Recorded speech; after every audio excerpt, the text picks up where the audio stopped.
అసెంబ్లీలో 0 అవర్లో BRS MLA పాడి కౌశిక్ రెడ్డి చేసిన వ్యాఖ్యలు తీవ్ర దుమారం రేపాయి. మేడిగడ్డ ప్రాజెక్టు మాదిరిగానే తనుగుల చెక్ డ్యామ్ ను బాంబులు పెట్టి పేల్చేశారంటూ కౌశిక్ రెడ్డి ఆరోపించారు. ఈ విమర్శలతో అసెంబ్లీలో అలజడి మొదలైంది. కౌశిక్ రెడ్డి వ్యాఖ్యలపై కాంగ్రెస్ సభ్యులు అభ్యంతరం వ్యక్తం చేశారు. బాంబులు పెట్టి పేల్చారని ఆరోపణలు చేయడం ఏమిటంటూ కౌశిక్ రెడ్డిపై కాంగ్రెస్ సభ్యులు ఎదురుదాడికి దిగారు. రికార్డుల నుంచి ఆ పదాలు తొలగించాలంటూ స్పీకర్ను కాంగ్రెస్ సభ్యుడు నాగరాజ్ కోరారు.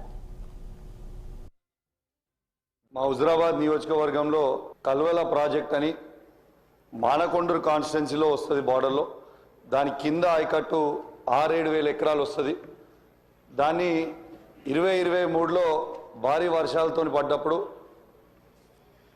ఆ ప్రాజెక్ట్ అనేది కొట్టుకపోయింది. చాలా సంవత్సరాలది. ఆనాడు కేసీఆర్ గారి నాయకత్వంలో 70 కోట్ల రూపాయలతోని డిపిఆర్ చేసి పంపడం జరిగింది. ఇప్పటిదాకా పెండింగ్ ఉంది. దయచేసి గౌరవ ఇరిగేషన్ మంత్రి గారిని, ముఖ్యమంత్రి గారిని కోరుతా ఉన్నాను.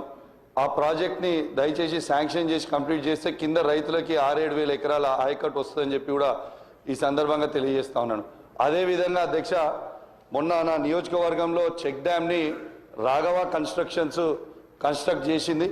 కాంట్రాక్టర్ తనుండే దాన్ని బాంబు పెట్టి పేల్చేయడం జరిగింది.